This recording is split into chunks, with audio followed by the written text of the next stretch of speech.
Vous écoutez Le Salon dans tes oreilles, une balado-diffusion dans laquelle des auteurs, des autrices et des personnalités discutent de leurs livres, de leurs lectures et des sujets qui animent l'actualité littéraire.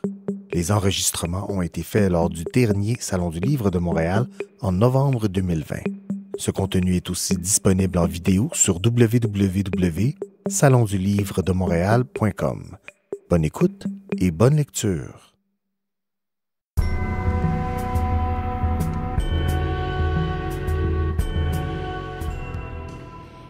Bonjour et bienvenue au Salon du Livre en version virtuelle parce que oui, cet événement a bien lieu et bien organisé cette année avec toutes sortes d'événements que vous pouvez suivre sur le site Internet du Salon du Livre de Montréal ainsi que sur Facebook, on me dit, et YouTube. Mon nom est Judith Lucier. J'ai l'honneur d'animer ce merveilleux panel avec des femmes que j'ai le plaisir de lire. Je vous les présente. Sarah Maud Beauchesne, autrice des Fourchettes. Bonjour Sarah Maud. Salut Judith. Mia Caron, que j'ai découverte grâce à son Après Jérôme. Premier roman pour toi, Mia? Oui, c'est mon premier roman. Mia, que vous avez peut-être connue comme, si vous êtes dans le milieu littéraire. Attachée de presse, attachée si vous êtes dans le milieu de l'édition. Exactement. Ensuite, on a la fabuleuse Daphné B. Est-ce que je t'appelle Daphné B? Oui, Daphné B, c'est ça. Quelque chose qu'on aurait pu régler avant d'entrer en ondes avec son roman, essai, difficile à définir, / poésie, maquillée, vraiment super intéressant. Et Caroline Dawson pour un premier roman également, Là où je me terre, une histoire, un récit d'immigration, d'intégration, d'arrivée, comment on dit ça? Comme coming of age, je sais pas comment on dit ça en français.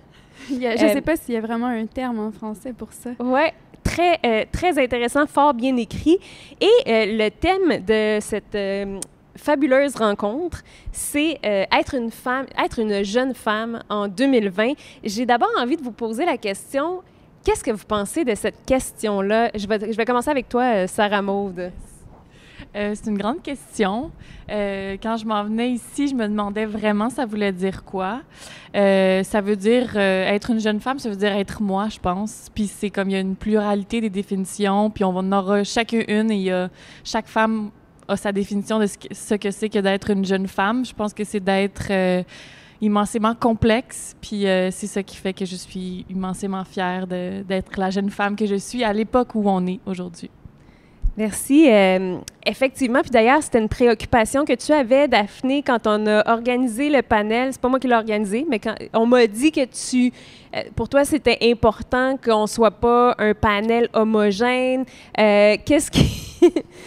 Pour toi, qu'est-ce que ça signifie, cette question-là, être une jeune femme en 2020?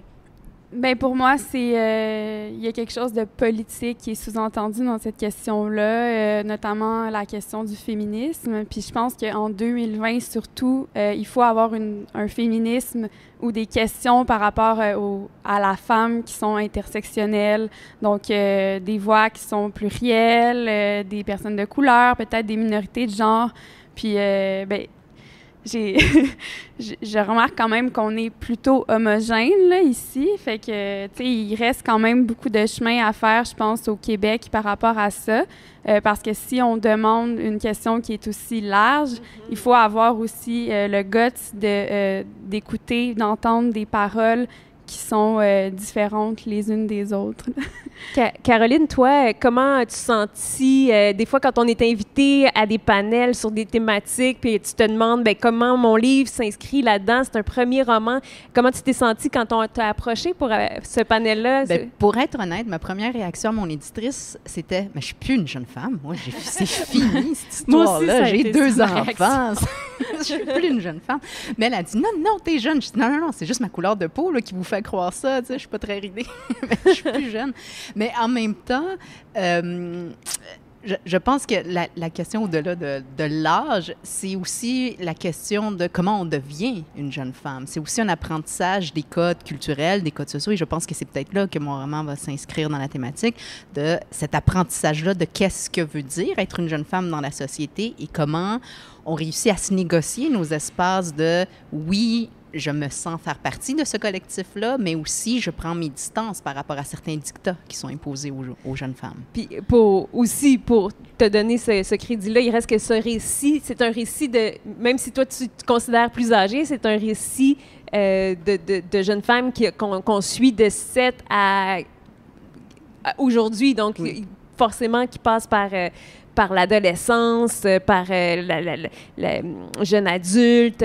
Donc, je pense que cette jeune femme-là, elle est excessivement intéressante, comment elle se situe entre sa famille qui est issue pas d'immigration, mais qui est réfugiée, et une arrivée dans une société d'accueil, puis de se situer comme jeune femme dans cette société d'accueil-là, il y a quand même... Et de négocier sa place. Oui. Donc, de garder ce qui fait partie de nous intrinsèquement, un peu comme personne.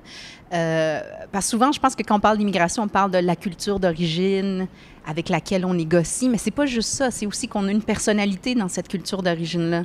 Et d'arriver dans un nouveau lieu qui va nous dicter, comme à tout le monde, tu sais, c'est quoi les codes, mais je pense que ça se dédouble quand on est une enfant immigrante où, comme tout le monde, on veut avoir sa place dans la société, mais peut-être d'autant plus parce qu'on ne la sent pas de facto, cette place-là. Donc, on essaye constamment de, oui, moi aussi, je suis comme vous autres, les filles. Ouais. Donc, on essaye de pas être un caméléon, mais en tout cas, moi, ça a été beaucoup ça, de polir ma personnalité pour que ça fitte avec la personnalité des autres Québécoises, des autres jeunes filles.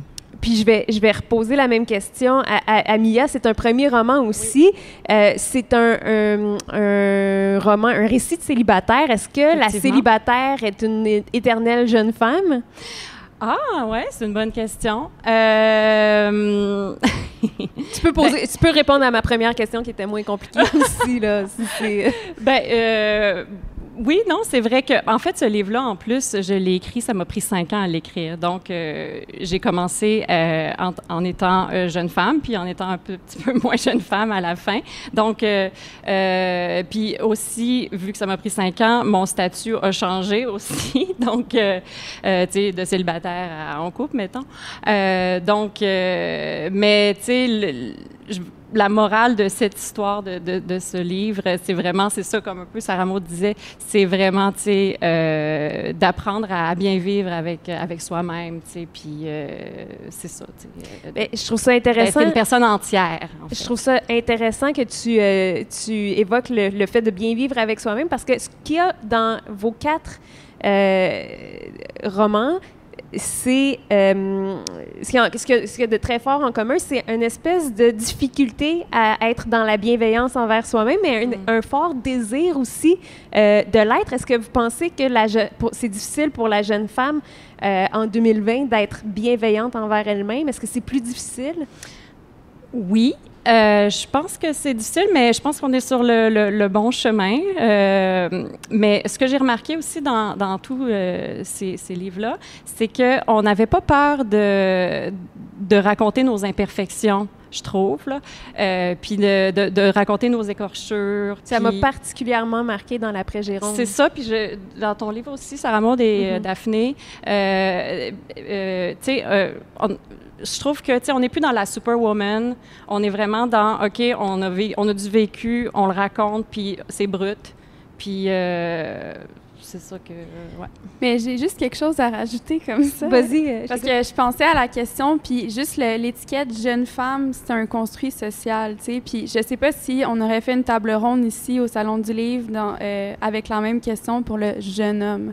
Il y a pas une position, ce jeune homme-là, qui est aussi politique ou même en tension. Puis la jeune femme dans notre société, c'est quand même une image puis une figure qui est éminemment dure à habiter parce que elle est en tension, cette femme-là. C'est un objet de désir. C'est aussi comme quelqu'un qui fait face à son obsolescence programmée. Dans le cercle culturel, les médias, ben, on veut des jeunes femmes. Après ça, on se dit, est-ce que je vais être aussi écoutée quand je vais avoir 40 ans? Il y a beaucoup de... C'est tellement pertinent ce que tu viens de dire. Puis d'ailleurs, est-ce que ce serait ça qui expliquerait la difficulté d'être dans la bienveillance? Puis est-ce qu'on a plus de défis? On se pose plus de questions que des gars n'ont pas à se poser, peut-être? Oui, effectivement, ben, comme j'ai compris la question, moi, je l'ai vu sous l'angle des difficultés là, que ça suppose d'être une jeune femme ou simplement juste comme une femme dans le monde d'aujourd'hui, là, en 2020 encore. Mais le fait qu'il y ait jeune en face de femmes, c'est ça que je trouve intéressant. Il y a la question de l'âge qui est tout de suite ramenée au genre. Ouais. Non, mais ça vient vraiment me happer, on dirait, ce que tu dis, parce que je me rends compte en vous écoutant que j'ai comme une fierté malsaine à être dans la catégorie des jeunes femmes. Là. C'est comme, j'assume vraiment beaucoup ma trentaine, mais je veux vraiment être une jeune femme.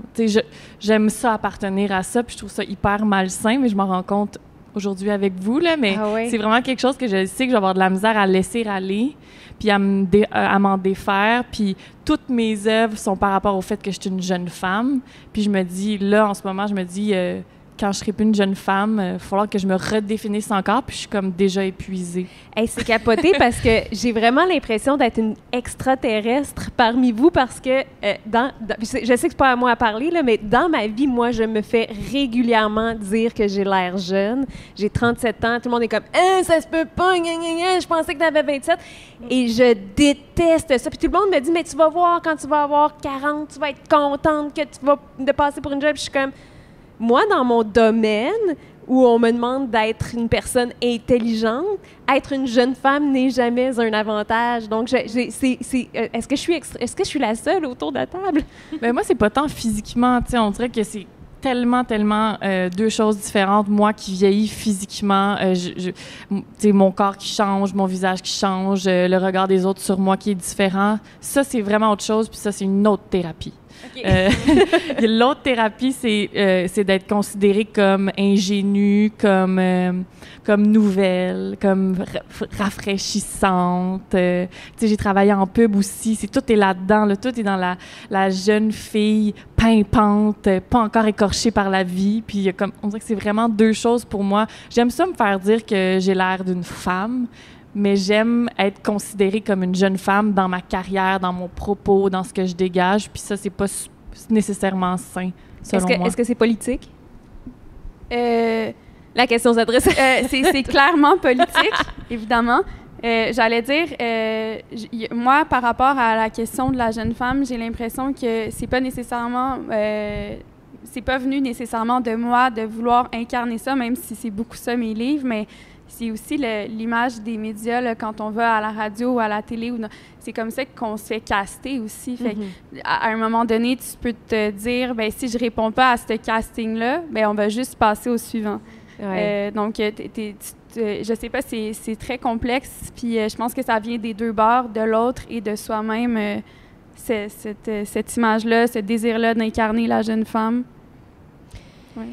Puisque il y a eu un débat dans l'actualité cette semaine, je me verrais mal passer à côté de l'occasion de vous demander d'intervenir sur cette histoire entre Elisabeth Rioux et Geneviève Peterson pour rappeler rapidement Elisabeth Rioux, qui est une influenceuse sur Instagram, qui a une compagnie de bikini qui se met en valeur sur les réseaux sociaux, a révélé cette semaine qu'elle était victime de violences conjugales et dans un geste assez maladroit, Geneviève Peterson, qu'on connaît pour habituellement ses positions plutôt féministe, a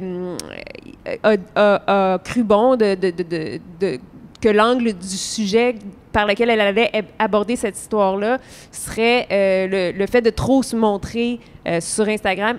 Évidemment, ça a suscité un tollé. Geneviève Peterson s'est faite vilipender vraiment sur les réseaux sociaux. Elle a été abondamment critiquée. Puis là, aujourd'hui, vendredi, quelques heures après la controverse, ce qu'on se demande, c'est est-ce qu'on a été trop sévère envers Geneviève Peterson? Est-ce qu'on a été plus sévère envers Geneviève Peterson parce que c'est une femme, parce que c'est une féministe? Qu'on le serait avec un Benoît Dutrisac qui était aussi partie prenante de cet événement-là, de cette discussion-là, ou qu'on le serait constamment envers des commentateurs masculins, envers qui on n'a peut-être pas ces attentes-là. Vous, est-ce que vous pensez qu'on est trop sévère envers les unes envers les autres?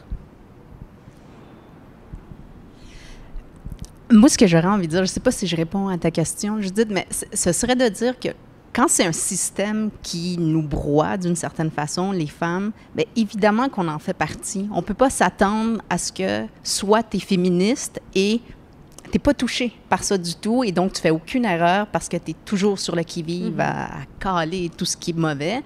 Ou soit tu es du côté des oppresseurs. C'est pas ça, un système. Un système, c'est on est constamment les actrices de notre propre domination aussi. Fait qu'on se trompe tout le temps. On fait des choses qui vont à l'encontre ou qui semblent aller à l'encontre. On performe notre genre. On va... Tu sais, il y a plein de choses qu'on fait qui semblent être parfois en conflit. Et qui le sont parfois avec les idées qu'on va revendiquer. Et c'est correct aussi. On ne peut pas être constamment à l'extérieur du système et être des êtres sociaux, être des femmes. Autrement dit, on n'échappe pas, nous, à la misogynie ambiante. Non, on l'intériorise. Un monde de paradoxes. Ouais. Puis, ouais. Non, mais on dirait que je voyais aussi sur les réseaux sociaux, est-ce qu'on doit canceller Geneviève Peterson? Ouais. On se calme les nerfs, là. On se calme les nerfs. On va juste prendre cette situation-là, puis cette femme-là va énormément apprendre des propos qu'elle a portés, puis qu'elle a eus à la radio. Puis on va tous grandir ensemble. On va tous grandir ensemble, puis c'est pas à nous de recommencer à pointer quelqu'un du doigt puis à recommencer à l'insulter. On peut pas recommencer ce comportement-là. On va juste être pire. Puis moi, évidemment que là, on y a lancé des roches sur les réseaux sociaux. On égale pas moi, mais égale la sphère des réseaux sociaux. Benoît Dutrisac a ses torts. Il était aussi un interlocuteur durant ce propos-là. C'est sûr que c'est elle qui a amené ce sujet-là comme ça. C'est vraiment violent. C'est vraiment difficile à écouter. Moi, j'ai pas été capable de tout écouter parce que ça me fâchait trop. J'avais l'impression qu'on passait complètement à côté de quelque chose, qu'on reculait de 10 pas. Puis là, évidemment qu'on ne va pas canceller Geneviève Peterson. Ce qui est arrivé cette semaine, elle, personnellement, va sûrement l'amener hyper loin puis hyper profond en elle. Elle va sûrement se poser des questions. Puis ça, j'espère. En fait, je me disais, si c'était arrivé à moi, je suis intense d'envie, je parle beaucoup, je vais à la radio souvent, je suis émotive. Ça se peut qu'à un moment donné, je fasse un faux pas. Puis évidemment que j'ai pas envie qu'on me cancelle, j'ai le goût qu'on me donne une chance, puis qu'on me donne la chance d'apprendre sur l'insécurité que moi je projette à travers ce propos-là. Absolument. Est-ce que je pourrais ajouter quelque chose à ça? Non. Toi, tu as fini de parler, non? Non, mais j'allais dire que à la place de pointer du doigt Geneviève Peterson, on pourrait aussi s'attarder à comme c'est quoi ce discours-là, tu sais, qu'on porte sur les influenceurs, puis pourquoi on a tendance à tout le temps les dénigrer. Parce que, tu sais, si Geneviève Peterson a eu ce discours-là, c'est parce que c'est quand même un discours qui est ambiant puis qu'on entend souvent. Absolument. De plein de gens, des gens qui sont éduqués, intelligents dans les médias. Donc, pourquoi est-ce qu'on a tendance à avoir ce regard-là qui est humiliant et qui se veut humiliant envers ces gens-là? Qui est sur la place publique aussi, là? Tu sais, comme, pourquoi... moi, j'ai déjà écrit un petit mot privé à quelqu'un sur les réseaux sociaux pour dire, je pense que ce que tu fais, je trouve ça malsain, puis je me pose des questions, puis j'ai ouvert un dialogue, mais je l'ai fait en privé, puis après ça, je me suis posé des questions, puis après ça, j'ai réfléchi, mais de faire ça publiquement à la radio comme ça, moi, je trouve ça hyper violent. Oui, des fois, on est poussé par la machine, puis je veux pas excuser son geste, mais je peux imaginer... En fait, j'ai tellement de difficultés à imaginer comment cet angle-là a pu arriver que j'essaie de trouver des explications. C'est parce que, tu sais, on en a parlé un peu, et j'en parle un peu de l'économie de l'influence dans mon livre Maquillée. Puis même moi, quand j'ai eu des entrevues pour les journaux, il y a beaucoup de journalistes qui revenaient sur, ben, tu sais, qu'est-ce que tu trouves des Kardashian, de Kylie Jenner? Tu trouves pas que c'est un peu obscène? C'est pas de l'exhibitionnisme? Puis, tu sais, on essayait vraiment, je chantais parfois de me tirer les verres du nez, puis que j'essaie de faire en sorte que je dise non, je condamne ces gestes. Puis pour moi, je pense qu'il y a vraiment quelque chose de l'ordre du discours patriarcal en derrière ce regard-là qui juge parce qu'on associe l'économie de l'influence au genre féminin et à la jeune femme, donc le sujet de cette conversation. Mais justement, tu en parles dans Maquillée excessivement bien. C'est une thématique sur l'importance du maquillage dans la vie, dans la société, puis dans notre façon de se redonner du pouvoir. Mais il y a aussi une forme de mépris par rapport à ces toutes ces choses superficielles qu'on associe à la femme. Les objets culturels qu'on associe à la femme, on va les traiter de superficiels. Oui, alors qu'ils peuvent être pluriels, tu sais. Alors, donc, est-ce que notre mépris, dans le fond, des influenceuses, c'est un mépris qui est misogyne, qui est traité de... C'est une hypothèse que j'avance parce que je pense qu'il y a toujours eu des gens qui ont... Tu sais, je veux dire, les premiers influenceurs, c'est les stars, les vedettes. Dans le fond, c'est une production qui n'est pas matérielle. On va produire des biens immatériels. On va produire des tendances, des émotions, des sentiments. Puis le travail affectif, émotif a historiquement été associé aux femmes. Donc, ce sont souvent les femmes qui ont été socialisées pour les émotions, mais qui ont aussi généré des émotions. Donc, c'est quasiment dans la logique de l'histoire patriarcale, après ça, de ridiculiser le travail des influenceurs, influenceuses, puis de même considérer que c'est pas un travail qui est légitime.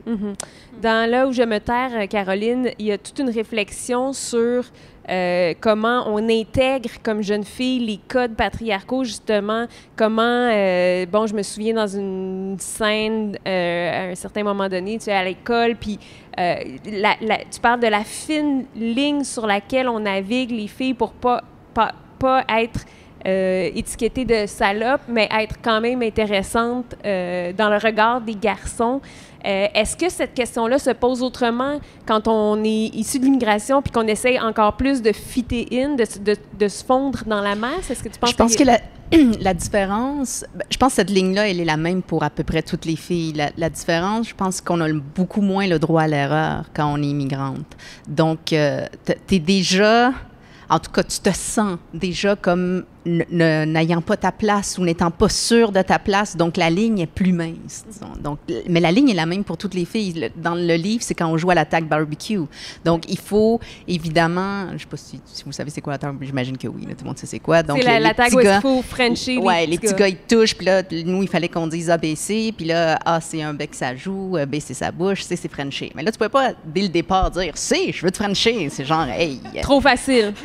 Tabarnouche, ouais. Donc, on ne pouvait pas. Donc, il fallait commencer par A. T'sais. Donc, il y a tous ces petits codes. Et là, on avait, je sais pas, 9 ans. Aïe, aïe. Ouais. Et déjà, on intégrait le fait que c'est les garçons qui nous couraient après, d'une part, qu'il fallait courir, mais pas trop vite, qu'il fallait, pour certains, s'en aller en courant. Et donc, tous ces codes-là étaient là. Et je sais pas comment penser autrement que comme une fille immigrante, parce que c'est ça que j'ai toujours été, mais j'avais toujours l'impression que moi, j'avais pas le droit à l'erreur, parce que j'étais constamment pointée du doigt si je dépassais les lignes. Tandis que d'autres filles pouvaient, tu sais, sortir du cadre et revenir. Moi, j'avais pas ce droit-là, d'une certaine façon. D'ailleurs, une grande partie du roman L'après-Jérôme est consacrée à trouver un gars. Ouais. Et j'ai été surprise de voir que la narratrice est quand même entreprenante. J'avais l'impression de lire le récit vraiment d'une girl next door, puis peut-être que c'est ma construction à moi qui est erronée de la girl next door que tu vas lire dans Elle Québec, que tu vas trouver, que tu vas essayer que moi j'ai essayé de reproduire très maladroitement en tant que fille lesbienne qui essaie de jouer à l'hétéro, mais je la trouvais très entreprenante. Est-ce que est-ce que tu penses très entreprenante pour le personnage que tu situais. Je me demandais si on était rendu là, si c'était moi qui étais... Hey, peut-être je suis coincée. Peut-être que je suis une vieille coincée. Que les filles allaient vers les garçons. Est-ce que c'était une volonté pour toi que tu sais, la fille, elle a du sexe J'avais l'impression que c'est le récit qu'on aurait attribué. Hey, mon Dieu, je me trouve vraiment dégueulasse. Non, mais c'est parce que, en fait... je suis peut-être en train de l'échapper comme Geneviève. Non. non, pas du tout. Non, mais dans le... La narratrice, en fait, c'est un peu...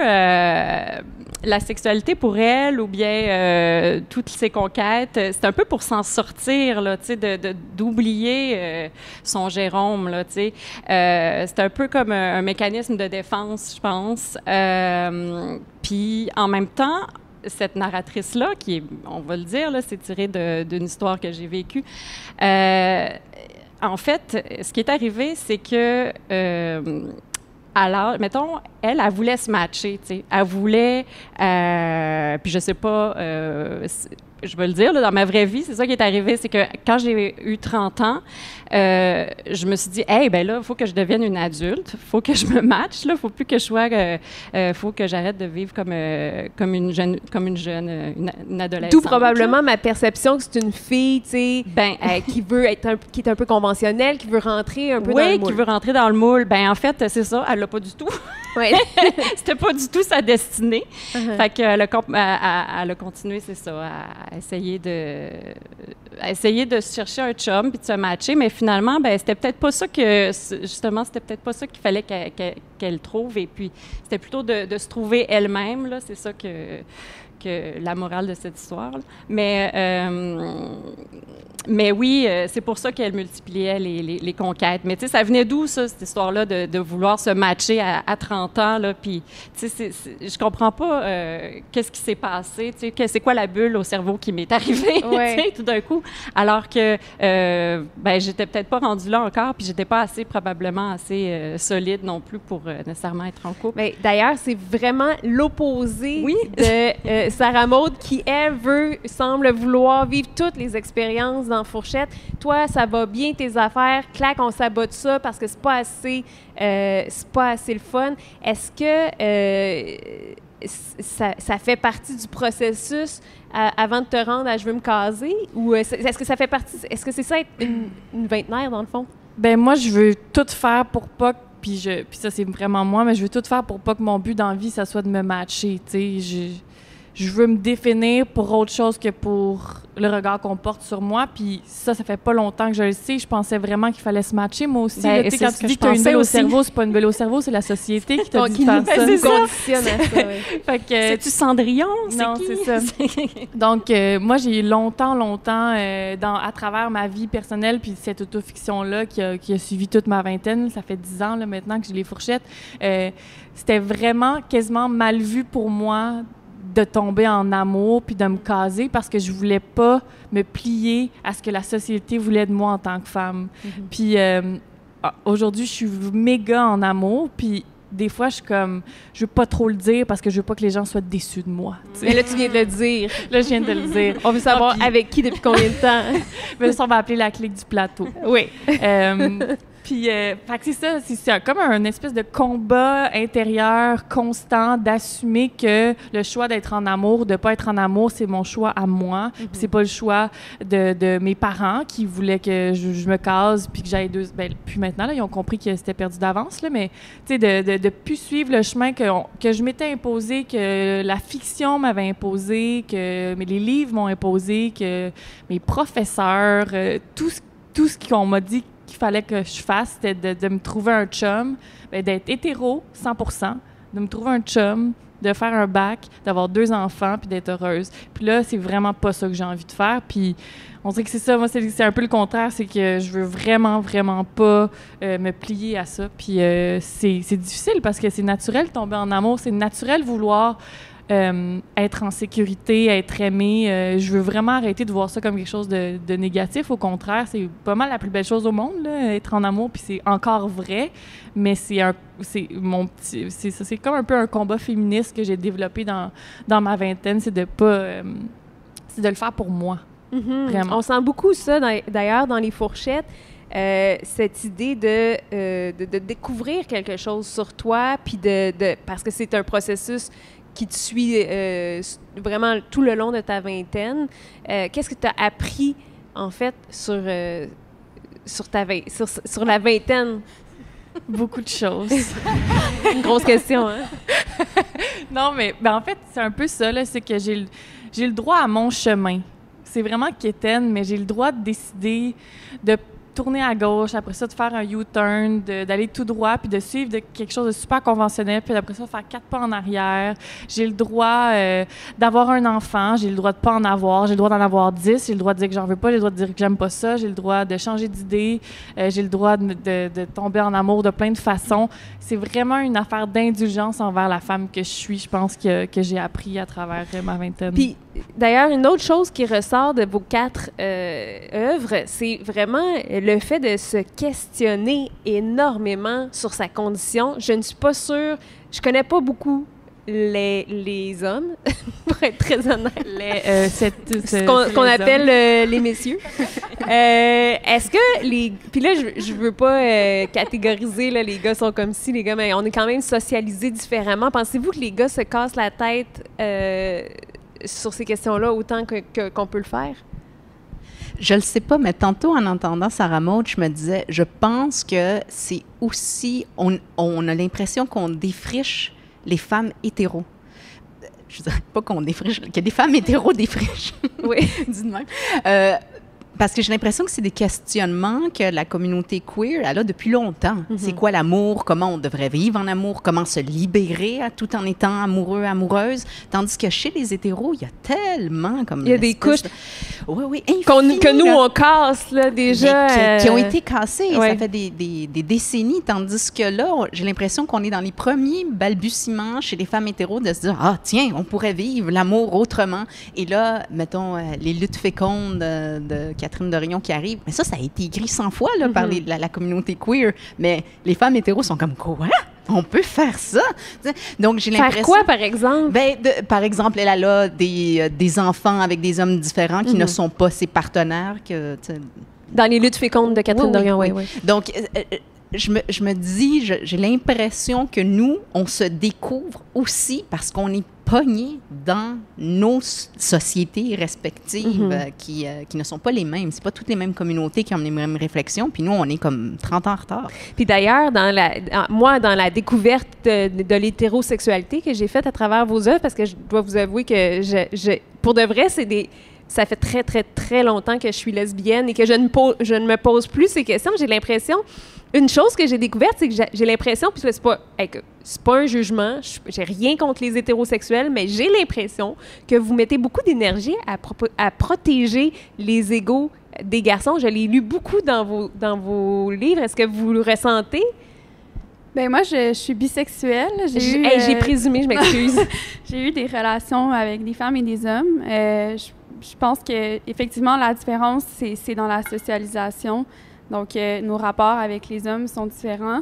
Puis les hommes aussi, il y a quand même des réalités biologiques, là, si on parle sociales, par rapport au corps, par rapport à, on parle des attentes de la société, des enfants et tout.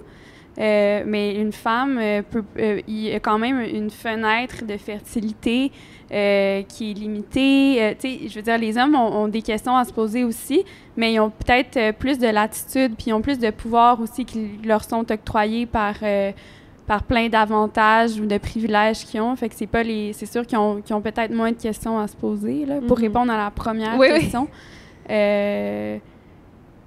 Puis oui, je pense que c'est comme... Ouais, je veux dire, mon rapport avec l'hétérosexualité... En fait, je reviens du psy. J'ai parlé de tout ça. Puis, ouais, c'est trouble, les trucs hétéros, c'est... mais en fait, dans Maquillée, je parle du travail du sexe aussi. Puis ça m'a vraiment fait du bien de recevoir de l'argent en échange de quelque chose que j'ai souvent donné gratuitement, mais qui n'était pas nécessairement relié à mon désir à moi. Donc, je répondais souvent au désir de l'autre. Mais dans ma relation, avec les femmes, c'est différent, genre. Mais je veux pas essentialiser les rapports. Mais un rapport de pouvoir qui est différent, puis un rapport d'échange, notamment dans la question du sexe. Ouais. Mais sans essentialiser, il y a aussi, je pense, en tout cas culturellement, les femmes, on nous socialise à prendre soin des garçons, même au niveau psychologique, à prendre soin de leurs émotions. Les femmes qui se séparent, elles ont 40 amis derrière elles qui vont cheer up. Les gars qui se séparent, ils se trouvent une autre blonde pour parler de leur bibite, parce qu'il y a pas... Ils sont habitués, généralement, les gars hétéros, en tout cas, statistiquement, à avoir leur blonde ou leur femme avec qui ils vont discuter de leurs problèmes, puis il n'y a pas beaucoup d'autres personnes. Donc, je pense que oui, si tu lis ça dans vos livres, je ne sais pas si tu lis ça dans le mien, je suis un petit peu... mais je pense que de ça, on est socialisés à faire ça, à prendre soin des petits garçons. Est-ce que vous voulez des questions du public? Attendez, je vais essayer d'en trouver une bonne. Il y en a une qui est pour toutes. Est-ce que le féminisme oublie certaines femmes? Est-ce que il est inclusif? Est-ce que vous sentez que le féminisme est inclusif de toutes les femmes? Le féminisme? Ouais, le féminisme! Parce que les féministes... Ça dépend qui, hein? Ouais. En ce moment, je dirais l'ambiance québécoise du féminisme, le discours féministe Mais il y a encore ambiant. du travail à faire. Tu sais, Ouais. je veux dire, mais ça aurait pu être... la question de cette table ronde aurait pu être posée différemment, aurait pu être plus inclusive. Mhm. Pourquoi jeunes? Tu sais, est-ce qu'on oublie les femmes plus âgées? Pourquoi les femmes... où est la table ronde sur qu'est-ce qu'être une minorité du genre en 2020? Tu sais, c'est sûr qu'il y a des... c'est pas encore inclusif, non? Ben, je pense que là, on commence à tout apprivoiser le féminisme puis à l'intégrer dans notre quotidien, dans nos œuvres, dans notre prise de parole. Évidemment qu'il est imparfait, notre féminisme, à chacune. Puis c'est ça qui fait qu'on va continuer à apprendre, lire, discuter, rencontrer.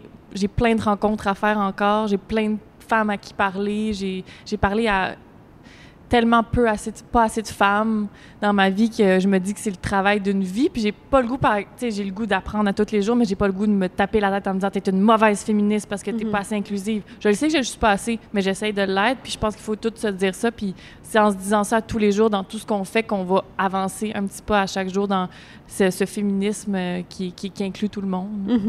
Mm-hmm. Une question qui pourrait s'adresser à toi... elle a disparu. Alors, on remercie la personne qui édite les questions au fur et à mesure que je peux vous les poser. Mais je vais y aller. En fait, comment tu penses... Est-ce que tu penses qu'on peut sortir des rapports de force dans les relations hétérosexuelles? Si on peut s'exclure des rapports de force dans une relation... Oh mon Dieu! Je la pose à quelqu'un d'autre? Ben, c'est vraiment une bonne question. J'aurais aimé ça être assez intelligente pour y répondre. Il y a une réflexion particulièrement dans vos livres à Daphné et Caroline sur les privilèges.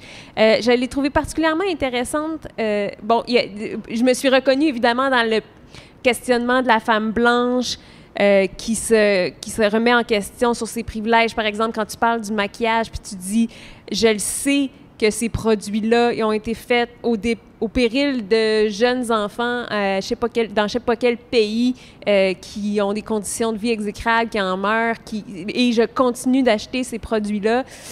À quoi sert cette réflexion-là? Il y a des gens qui diraient, bon, ça sert à quoi de s'autoflageller si c'était pour consommer le produit anyway? Comment on s'en sort de cette réflexion-là? Est-ce qu'il faut l'avoir même si l'aboutissement, c'est quand même tu vas acheter le maquillage? Puis tu vas... Je veux dire, il y a le questionnement par rapport... là, on parle d'un produit là, scintillant qui se retrouve dans les ombres à paupières, qui dans le fond, extrait le mica, qui est extrait dans des mines en Inde, surtout par des enfants. Mais le fait d'en parler, puis le reportage et tout ça, il y a quand même des prises de conscience puis des changements dans l'industrie là, en ce moment. Il y a un mica qui a été produit artificiellement, ce qui n'est pas la solution idéale, mais après ça, ça serait plutôt de mieux rémunérer les mineurs pour qu'ils puissent envoyer leurs enfants à l'école puis que les enfants n'aient pas à travailler, tu sais. Je pense pas que je m'auto-flagelle nécessairement dans le livre. C'est plus l'exploration d'un objet culturel puis des paradoxes qui sont constitutifs à tout le monde. Mais ce que j'ai trouvé intéressant, c'est qu'il y a ni autoflagellation, ni cynisme. C'est quand on observe cette réalité-là qui existe, on la nomme, faites-en après ça ce que vous voulez. C'est un peu ça. Oui, mais en fait, je pars du maquillage qui, pour moi, est un objet culturel hyper paradoxal. Même si on l'inclut, par exemple, dans le féminisme, tu sais, il pourrait être autant considéré comme quelque chose qui participe à l'émancipation qu'à l'oppression. À l'oppression de la femme, c'est ça. Puis à partir du maquillage, je regarde la société, puis je trouve que, ben, tu sais, c'est un peu constitutif de notre siècle de vivre dans un paradoxe, puis on est un peu dans la dissonance cognitive constamment. Puis, ouais, je sais pas où est-ce que je m'en vais avec ça, mais je pense que d'en parler, de le détailler, c'est aussi prendre conscience de où on se situe, de son corps. Tu sais, après ça, tu peux poser des actions, des gestes politiques, mais il faut quand même que tu reviennes à quitter à qu'est-ce que toi tu fais, là. Après ça, je veux dire, on a une portée, nos actions ont une portée qui est limitée. C'est plus dans les structures, les lois, les gouvernements qu'il faut changer les choses. Tu posais la question du privilège dans une toute autre perspective, Caroline, avec laquelle j'étais pas nécessairement familière. C'est, pour moi, on parle souvent des personnes issues d'immigration, comme ayant moins de privilèges. Bon, si on se met à calculer les privilèges, moi, je suis une femme blanche, j'en ai beaucoup. Toi, tu les comparais à ceux de tes parents un peu, puis il y avait comme j'avais l'impression à une certaine étape de ton parcours, une sorte de... Tu prenais conscience qu'il y avait une sorte de mépris de classe, où il y avait une différence de classe entre tes parents qui sont arrivés dans une espèce de survie où ils devaient travailler pour gagner leur vie, travailler plusieurs emplois vraiment de niveau d'entrée. Alors que toi, tu t'émancipes comme jeune Québécoise dans une société qui t'accueille, somme toute, relativement bien, avec quand même des barrières. Je pense qu'elle est là, la tension qui est vécue chez les immigrants ou les enfants d'immigrants, où la classe sociale d'origine, elle est nécessairement piétinée d'une certaine façon, mais les parents, ils ne veulent que ça. Hein? La classe sociale d'origine de tes parents au Chili? Non. Une fois arrivés ici. Ouais. Évidemment, donc, ils commencent au bas jour de l'échelle. Et nuit, au plus bas du plus bas. Ils ne parlent pas la langue, ils ont une autre couleur de peau, ils ont des job-ins, ils n'ont pas de papier, ça va mal. Là. Donc, et leur but, ils font ça pour les enfants. Donc, évidemment, ils veulent que les enfants changent de classe sociale. Mais une fois que les parents vont également changer de classe sociale. Mais une fois que les enfants sont ailleurs, puis dans ma famille, c'est ailleurs de chez ailleurs. Mon grand frère est avocat, moi, je suis... Bon, bref. Donc... le rêve de tous les vraiment, là, tu sais, le rêve américain. Ouais. Et donc, tu te retournes et tu te dis, bien, il y a une violence, parce que je vais reproduire toute la culture des gens qui dominent aussi. Ouais. Mais tu fais partie de la classe dominante par rapport à tes parents. Absolument. Et puis par rapport à plein de gens aussi. Là, mais donc, il y a cette espèce de violence constante qui va s'ériger entre les gens qui t'ont élevé pour que tu arrives là et ton point d'arrivée qui est plus haut, que tu ne regardes pas tes parents de haut, c'est pas ça, mais tu es ailleurs. Ne serait-ce que dans ta compréhension du monde, dans le vocabulaire, la façon de parler. Moi, j'ai pas d'accent, eux, ils en ont encore un. Donc, même si, je veux dire, ils vont très bien, là, même économiquement, ils habitent à Saint-Lambert, tu sais, ça va bien. Est-ce qu'ils comprennent assez bien maintenant, j'imagine, le français? Ben oui, ils sont arrivés en 86. Là, oui, excuse-moi. Mais je me demandais si ça changeait ton rapport à l'autofiction, parce que quand nos parents vont nous lire, on s'imagine que... Non, pas tant. C'est pas la question de la langue tant que la question... Mais il y a une distance sociale. Puis je pense que ça, il y en a dans beaucoup de familles, mais la différence, c'est que les enfants vont souvent se construire contre la classe d'origine de leurs parents en disant « Ah, j'ai réussi ». Tandis que chez les immigrants, c'est malgré. Tu aurais voulu les amener avec toi d'une certaine façon, mais t'es ailleurs. Donc, il y a ça. Il y a cette violence-là que tu perpétues, je dirais. Puis est-ce que tu ressens une certaine culpabilité? Non. Non. Je sais pas, c'est pas un sentiment qui m'est très proche personnellement, là, la culpabilité. Peut-être que l'important, c'est d'être conscient des privilèges puis de la façon que ces privilèges-là informent notre vision du monde puis notre expérience du monde. Puis je pense, chez les immigrants, il y a aussi la question c'est peut-être une espèce d'idéal qu'on se fait, là, mais du porte-voix aussi, de ceux qui n'ont pas accès à cette parole-là. Oui. Pour moi, c'était bien important, en tout cas. Je vais y aller avec une question générale à toutes du public, puis qui pourrait un peu, pas conclure, mais recentrer cette discussion. Comment vous pensez que votre genre influence ou impacte votre écriture? De quelle façon vous écririez, ça serait complètement différent comme récit, j'ai l'impression. Je sais pas, c'est les expériences qu'on vit, mais je sais pas si... Avez-vous l'impression que vos récits s'adressent à d'autres femmes? Ben moi, oui. Dans mon cas, j'ai l'impression que ça s'adresse plus à des... Oui, je pense que ça s'adresse plus à des femmes. Je pense que c'est les femmes qui vont pouvoir plus se reconnaître parce que c'est des... Puis c'est ce qu'on me dit aussi, là. Moi, je me suis reconnue dans ton histoire. Ça m'a fait du bien. C'est beaucoup ce que j'entends. Donc... Ouais. La question, c'est notre genre ou notre langue? Genre. OK. Mais tu sais, en même temps, Mia, tu dis ça, mais moi, il y a quelque chose qui me fatigue un peu dans le sens où les hommes, on leur adresse rarement cette question-là. Est-ce que ton livre s'adresse aux hommes? Alors que c'est comme si c'était l'universel. Puis dès que ça parle d'une expérience qui est plutôt féminine, là, ça s'adresse aux femmes. Hein? On dit pas, c'est quoi dans l'amour dure 3 ans, on dit jamais que c'est l'expérience des hommes. Mais je suis vraiment, vraiment d'accord là, que c'est un double standard, mais en même temps, je me sens tout autant tellement privilégiée de parler aux femmes. Vraiment, là. Tu sais, il y a des moments là, que je me dis femme X, là, tu sais, je sais pas comment on le prononce, femme. Les femmes inclusives. La femme plurielle. Il y a vraiment quelque chose qui est jouissif pour moi de me dire que cette phrase-là, cette situation-là, cette pensée-là s'adresse à nous. À quelqu'un qui vit une expérience intimement. Oui. Tu sais, c'est con, mais quand je peux parler de choses... Je suis pas mère, je pense pas que je veux d'enfant, mais je me dis, si un jour, j'ai un bébé dans mon ventre, puis que j'écris là-dessus, ça va être malade. Tu sais, parce que je vais être comme... Je vis quelque chose qu'il y a juste...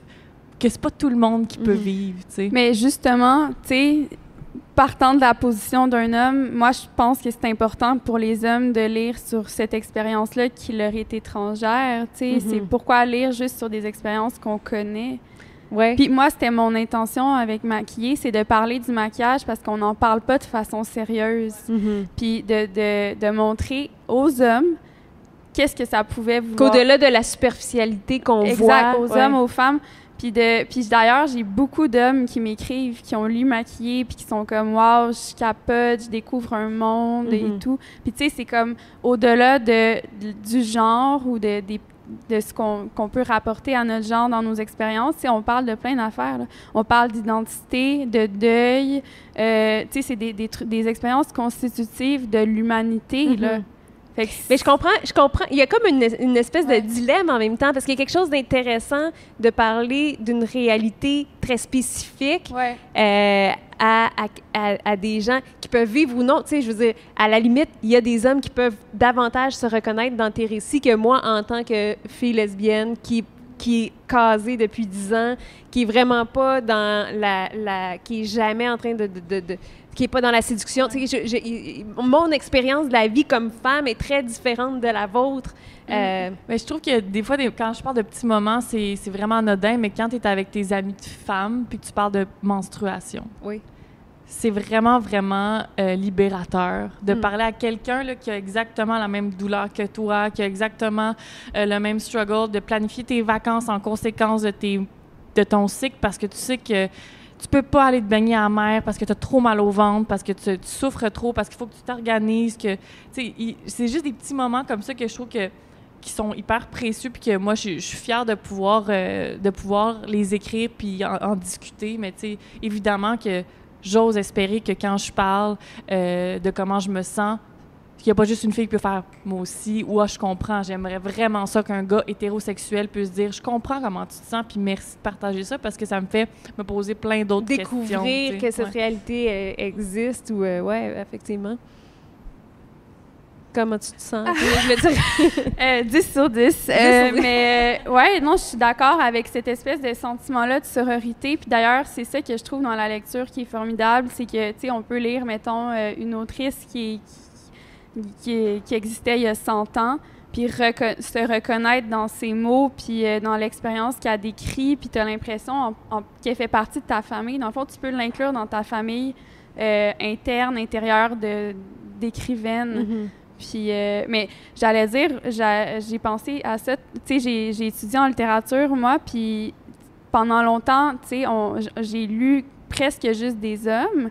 Fait que moi, je me suis habituée à m'identifier à ce que les hommes racontaient, puis à me voir dans leur récit. Même dans les œuvres de fiction, quand on est tout petit, quand on regarde Le Petit Castor, quand on regarde Pat' Patrouille aujourd'hui, j'imagine, toi, tu as des enfants, tu dois être au courant qu'il y a rien qu'une fille dans Pat' Patrouille, puis que... oui, mais elle vole. Oui, mais elle est seule.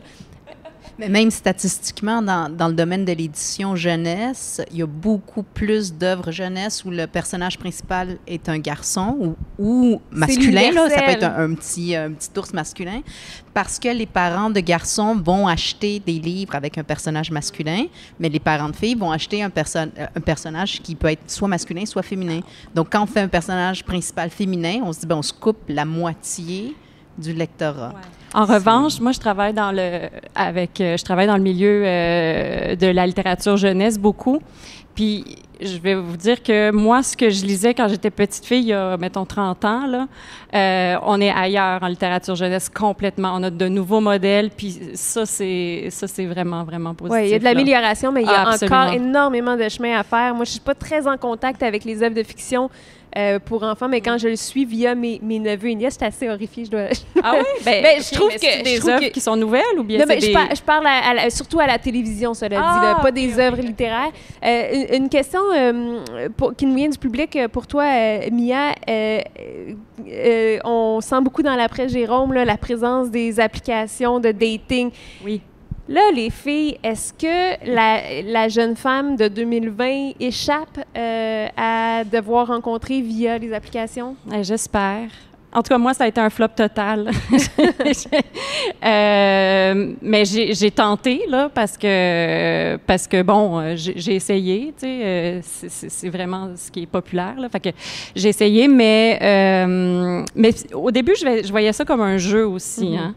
Tu sais, puis j'y allais dans mes temps libres dès que j'avais une minute. Puis là, dès que j'avais un message ou bien que j'avais un nouveau match, là, c'était comme un petit bonheur. Mais tu sais, ça restait dans le virtuel. Puis quand c'est devenu dans le réel, tu sais, il faut aller dans le réel aussi, là. Je sais pas, je me faisais comme une espèce de scénario dans ma tête. Puis je sais pas, ça cliquait tellement par écrit, tu sais, je me disais, ah oui, là, ça va être la bonne personne. Puis là, j'arrivais à ma date, puis j'avais un gros high. Puis là, ben le pauvre gars, il s'assoyait, puis tu sais, c'est sûr qu'il n'est pas l'image qu'il y a dans ma tête. Fait que, tu sais, ça fonctionnait plus ou moins, mais c'était toujours quand même des rencontres agréables. Mais pour moi, il a toujours manqué un petit quelque chose. Tu sais, dans la vraie vie, tu rencontres quelqu'un spontanément, tu le vois, là, tu sais, tout de suite, c'est une chimie. Mais virtuellement, c'est ça, c'est autre chose. Fait que moi, ça a été un flop total. Bien, on dirait que j'associe beaucoup. J'ai été célibataire. J'aime pas ça le mot célibataire. J'ai été seule et heureuse très longtemps. Puis en solo, comment on dit ça? Solo, femme solo, ben dans ma peau. Ça va être une nouvelle tune que je vais écrire. Puis on dirait que j'associe énormément les applications à pas vouloir être seule à tout prix. Puis pas laisser l'amour faire son cours. Puis je suis peut-être une grande romantique, mais pour moi, je me suis toujours dit j'aime mieux être tout seul que de me faire swiper.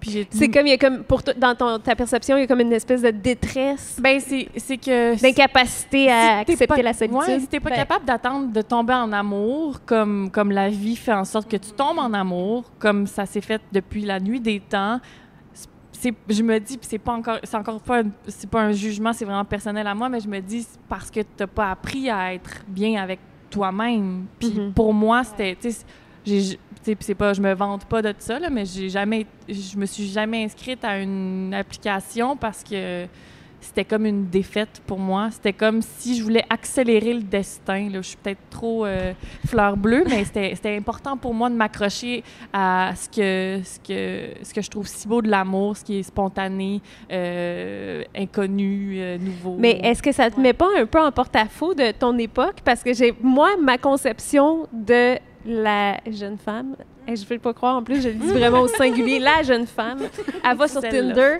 Mais c'est peut-être moi qui est ma tante aussi, puis qui a une perception très homogène là, Elle va peut-être pas sur Tinder pour trouver l'amour, là, aussi. Ben, c'est ça, il y a différents buts. Il y en a qui utilisent les applications pour autre chose que trouver l'élu.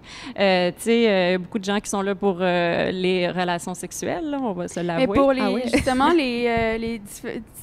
pour, par exemple, une femme lesbienne ou bisexuelle, là, des fois, ça peut aider de rencontrer des... De ma perception, je me souviens de m'être dit qu'en dehors des applications, ça serait pas possible pour moi, dans un ratio si restreint, dans un bassin si restreint de population, de trouver l'amour de ma vie. Cela dit, Sarah Maud, j'ai rencontré ma femme par le plus beau des hasards. Et ça fait 10 ans qu'on est ensemble. Mais c'est intéressant qu'on dit que c'est un jeu parce que Tinder, à la base, c'est basé sur un jeu de cartes. Donc, c'est vraiment l'architecture de l'application, c'est faite pour être un jeu. Donc, c'est vraiment... Non, c'est ça. Fait que ça peut influencer aussi la manière qu'on perçoit les relations amoureuses ou le dating game aujourd'hui. Mais j'avais quand même l'impression qu'il y avait un aspect ludique, jeu, dans ta perception aussi des relations, d'entrer tu sais, justement, je disais tantôt dans tes récits, il y a beaucoup de « ça va bien avec le gars, pourquoi ne pas scraper ça et avoir du fun? » Ouais, mais ça, c'est... Tu sais, quand j'en parle rapidement, c'est comme ça que je fonctionne, ou c'est comme ça que je fonctionnais, mais dans la réalité, c'est que si ça va trop bien, c'est parce que ça va peut-être pas si bien que ça, puis il y a peut-être une question que j'ai pas de réponse, puis je vais aller la chercher, puis pour aller chercher cette réponse-là, je peux pas être en couple, puis tu sais, c'est vraiment plus nuancé puis complexe que de juste me dire « Ah, ça va bien que mon chum, c'est plate, je vais tout faire foirer ça », tu sais, c'est vraiment plus une espèce de volonté d'évoluer comme femme, comme amoureuse, comme humain, puis souvent, quand je faisais chier la patente, ben c'est parce que j'avais besoin de plus puis que j'étais malheureuse. Puis évidemment, comme c'est frivole de dire comme « Ah, je faisais chier la patente parce que je suis de même puis je veux vivre des affaires. » Mais dans le fond, c'est parce que j'étais malheureuse puis j'essayais d'être heureuse, tu sais. Donc, fait que oui, ça a l'air d'être un jeu, mais dans le fond, c'est le jeu de s'aimer, là. Je vais essayer quelque chose pour clore un peu cette table ronde-là. Je vais vous poser une question. Puis vous allez essayer de résumer la question. Être une femme en 2020, être une jeune femme en 2020, si on prend le personnage principal de votre livre, c'est quoi? Juste pour donner une idée à ceux qui nous écoutent de qui est la jeune femme dans votre livre. Donc, si on prend ton livre, Caroline, être une jeune femme comme ton personnage, ta protagoniste, c'est quoi? Décris-la-nous. Et préparez-vous les autres. Oui, hey, vous êtes chanceuse de passer après. Donc, je sais pas, cette fille-là, elle essaye d'appartenir à quelque chose qu'elle n'est pas certaine de vouloir appartenir tant que ça, finalement. Je dirais quelque chose comme ça. Donc, c'est l'espèce de tension entre liberté et appartenance. Ça décrit très bien ton œuvre. J'invite les gens vraiment à la découvrir. Oh my God! Tu dirais quoi? Moi, je me suis ramassée à écrire beaucoup sur la vulnérabilité sans m'en rendre compte, alors que je parlais de maquillage. Je dirais que c'est prendre le pari de s'ouvrir puis pour d'être vulnérable, puis c'est le pari de connaître l'amour, le bonheur ou de souffrir à nouveau. C'est une excellente façon de présenter ton livre aussi, Mia. Qui est la jeune fille dans l'après-Jérôme? C'est une jeune fille qui est à la recherche probablement d'aventure, qui est aussi à la recherche de se sevrer d'un amour. Mais bon, elle se rencontre avec ses expériences, elle grandit vraiment et elle apprend justement que c'est pas avec un homme, nécessairement avec un couple, avec le couple qu'elle va grandir, mais c'est plutôt en s'aimant elle-même et se retrouvant et se réparer elle-même ses blessures. Notamment toute seule. À travers l'écriture. Oui, notamment, c'est ça, exactement. La jeune femme, selon les Fourchettes? Fourchette, c'est une jeune femme... C'est vraiment difficile. On dirait que c'est tout le livre.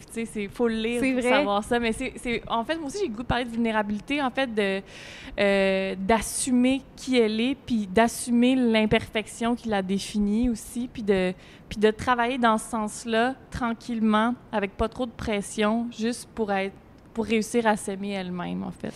Bien, j'invite les gens qui nous ont écoutés. C'était une discussion qui portait sur les femmes, sur les jeunes femmes et ce que ça signifie. Mais vraiment, j'invite à découvrir, à rentrer dans votre univers, des univers qui sont complètement différents. Dans Les Fourchettes avec Sarah Maud Beauchesne, L'Après Jérôme de Mia Caron, pour n'importe qui vit une peine d'amour puis qui essaie de se sortir de cette situation-là, super intéressant. Daphné B qui nous offre Maquillée, qui est vraiment une incursion, une réflexion sur, tu disais, sur notre vulnérabilité à travers le maquillage qui est à la fois une source de... Une écriture de soi aussi.